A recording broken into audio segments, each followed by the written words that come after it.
Hello, everyone. Welcome to the Newsbrowse News broadcast. CBS News reports that Vice President J.D. Vance stated the U.S. and Iran are very close, but not there yet on an initial deal. This potential agreement aims to reopen the Strait of Hormuz, extend the current ceasefire for 60 days, and deepen negotiations on contentious issues including Iran's nuclear program. U.S. sources initially indicated a tentative agreement was pending President Trump's approval, but Iranian state media swiftly denied any finalized or confirmed memorandum of understanding.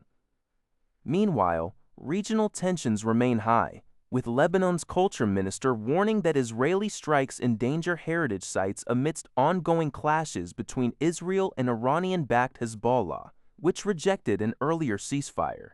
U.S. Secretary of State Marco Rubio is set to meet Pakistani officials today, who are mediating the indirect talks. The Trump administration also imposed new sanctions on firms facilitating Iranian oil sales. According to NPR, a Russian drone, part of an overnight attack on Ukraine, crashed into an apartment building in Galati, eastern Romania, injuring 2 people. Romanian authorities confirmed the drone was tracked in their airspace before impact. Romania, a NATO member, called the incident a serious violation of international law and requested faster transfer of anti-drone capabilities from the alliance. Romanian President Nicolae Dan convened the top defense body, blaming Russia directly and calling it the worst incident to hit the national territory since the invasion of Ukraine. NATO Secretary General Mark Rutte expressed absolute solidarity with Romania. Meanwhile, Ukrainian President Volodymyr Zelensky appealed for more Patriot air defense missiles from the United States, warning of dangerously low supplies. The UN Secretary General also warned that the escalation and intensification of attacks risks getting out of control. NPR reports that UA Director General Tedros Adhanom Ghebreyesus has landed in Kinshasa, Congo, to oversee efforts combating a rare Ebola outbreak. The Bundibugyo virus outbreak, centered in Ituri province and affecting North and South Kivu, presents immense challenges. Medical personnel face severe equipment shortages, while a distrustful population, often clashing with stringent burial protocols, has launched attacks on health centers. Furthermore, the region is plagued by insecurity from armed groups like the Allied Democratic Force and M23 rebels, exacerbating a humanitarian crisis with 7 million displaced people. As of Tuesday, 1,077 suspected cases and 238 suspected deaths have been recorded. Tedros emphasized the need for a ceasefire and discouraged international travel bans, despite recent restrictions imposed by the U.S., Uganda, and Rwanda. The U.S. and European Union have pledged significant aid to support containment efforts. The European Union has imposed a significant 200 million mind wall. You alien presardi 2 million wall. Fine on the Chinese-owned online retailer Temu, citing its failure to prevent the sale of illegal products on its platform. According to EU regulators, European consumers frequently encounter prohibited items such as dangerous baby toys, defective chargers, and certain jewelry.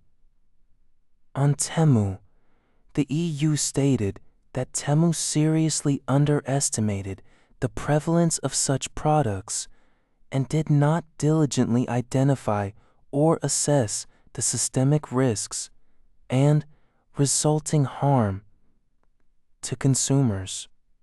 This marks the second fine issued under the EU's powerful Digital Services Act, DSA, following a €120 million penalty against Elon Musk's 30 million users.